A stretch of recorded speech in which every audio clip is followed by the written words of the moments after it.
TheRedPill.tv with Renzo Buja, the code of change. My first guest is Daniel Wilson from Minnesota. He's a great podcaster. You can follow him in iTunes. It's ddon.life. It's a great podcast about health and well-being. It's a pleasure to have him as my first guest. This is episode 0. With a great guest, Daniel Wilson from Minnesota and Renzo from Mexico. Well, thank you so much. And we just went through some troubleshooting, but it was actually a learning experience for me because this is the first time I've ever used the podcasting equipment to talk to someone in a different country using the same podcast equipment on the other end. So that's a cool step for me too. And I'm glad you're all set up because I think the audio quality, once you go back and listen to the episode, you're going to say, wow, that's really good audio quality.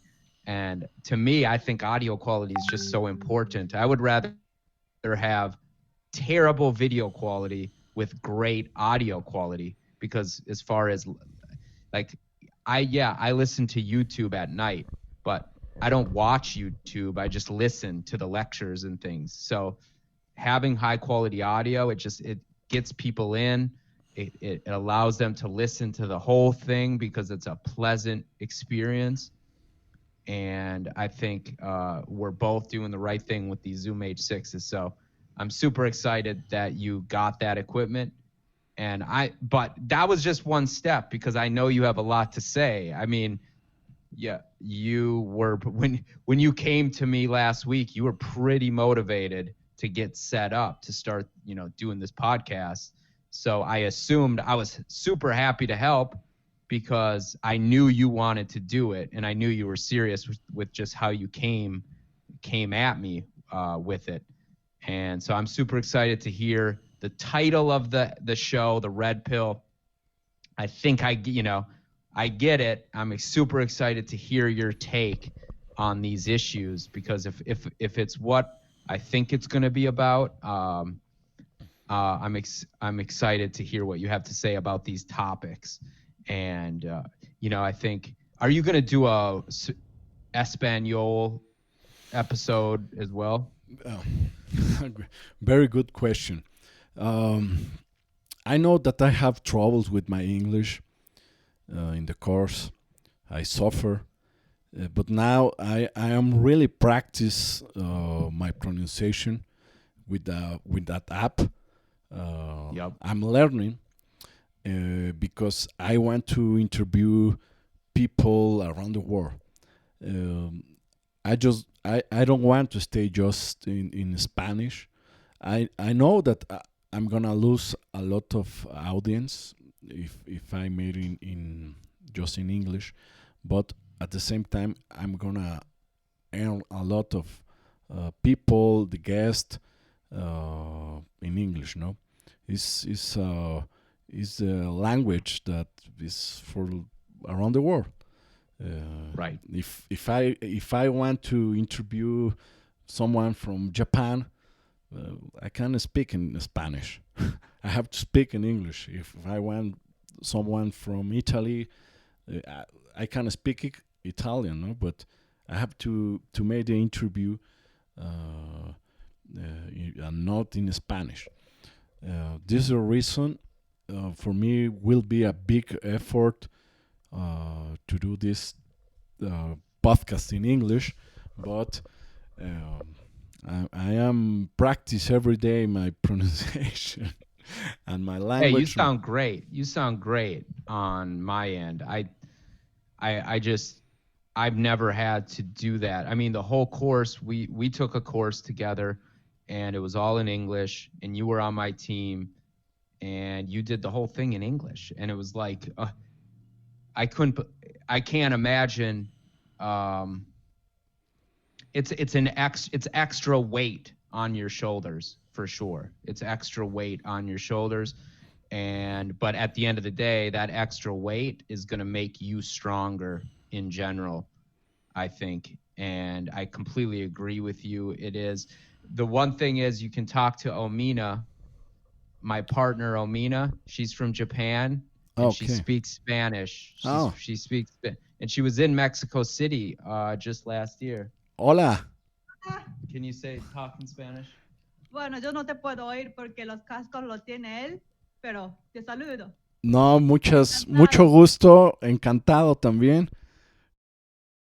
I've been to Mexico. I've been to Cancun, but I don't really count that.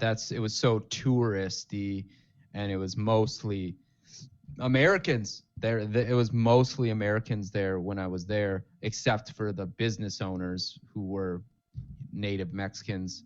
They were Mexicans, obviously, but it was a beach resort with a bunch of Americans. So I don't feel like I've experienced like I would have to go to Mexico City, I think, to really, or other places too. But there is so many people that I know that go to Mexico from here, and they have no problems at all. They love. Hopefully, travel doesn't become ridiculous and hard because of what's going on now. I hope not. I hope it uh, I mean, I guess we just have to drive across, If flying is tough, then hopefully we can drive across. Uh, Or boat. yeah, these are the big questions, no?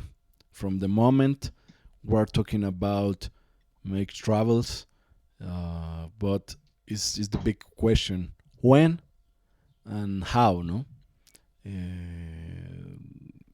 Uh, okay, everybody talks about the big change, and I think will come. Um, and I think so. The first will be the mode that we travel will change. No, Yep. maybe maybe ask from the how can you call this the passport, but the sanitary passport of if you have the vaccine or I don't know. I don't know The if digital certificate. Yeah. that the this certificate. Okay, I don't want to now go deeper, but um, we'll change. We'll change a lot of stuff. Outside is a lot of questions. Every country has the doubts, the questions about this situation. Is real? Is not real? Um, I don't know. If you read some specialists, if you read some investigation, um, they are contradictory. No, I don't know. I don't know who No, has the but you're truth. told. What we know for sure is that there's people that make laws that propose the tracking systems where I mean the technology we know exists to put a trackable ink, or I don't know if it's a chip or if it's an ink or if it's just some nano technology where they put it under your skin and then they can read, they can scan it, and that's how they read the digital certificate, just like how you put a barcode on a product at the grocery store, and when you go to check out, they scan it, and then it tells you the product and it tells you the price. Well, this is going to scan the person, and then it's going to tell what's going on with the antibodies and what shots that you've had. So I mean, to me, it's insane, and it's not a question to me about. It's just you don't even have to get into the debate about what medicine is good and what medicine is bad. Just the fact that there's top-down control and that they're trying to tag us like cattle. That's it. That's where. So the point is that that it exists, the technology exists. That there's people out there trying to do it, So it's like you got to you got to say no. How do you say no? And this is a big question for me because how the question for me, Renzo, is how do you communicate your message? How do you sound the alarm without getting confrontational? Everyone wants to go yell at other people and get in their face and argue about stuff and write whole books on Facebook arguing with people back and forth on Facebook and Twitter and stuff. And I don't know. For me, I think the message should be broadcast with things like what we're doing right now. This is how you broadcast the message. You put a human to the voice, because sometimes when you write something on Facebook, there's no human element. So it's easy for people, like, the stuff people say to each other online, they would never say to each other, not never, but most of the time they won't talk to each other that way in real life. Uh, So if no, so there is not podcast is perfect. Yeah, nothing emotional emotional. connection. No? Right. So a podcast, I think that the key is to capture, you're trying to capture the hearts and minds of as many people as you can. And to me, yes, I agree that fighting is necessary. You have to you have to fight for the pro-human future. You have to fight for it. But what does fighting mean? That's, to me, the question. What does that mean to fight? And I think that if you're too combative, people just put their dukes up and they're not going to listen because you're attacking them. They have a belief, and if you attack that belief, they're not going to just say, "Oh yeah, I was wrong, you're right." No, people don't do that. They defend their belief because they want to believe that they're smart and that their knowledge is correct. So being combative and mean and writing nasty things and being a know-it-all and acting as though you have all the answers, I don't think that changes anyone's mind. I think you have to get creative to convince people. If you want to make a point, you have to get creative. You have to find the back door into their brain, because if you come at them directly, they're just going to put their fist up and fight you. But if you can somehow get the idea in through the back door, then maybe they won't.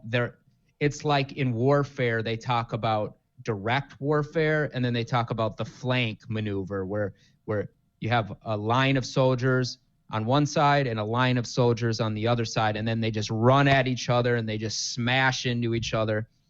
But then if you're lucky, you send some of your soldiers, you send them up around the side. And then you sneak up behind them, right? It's the flank maneuver. So you have to figure out what the flank maneuver is with the information.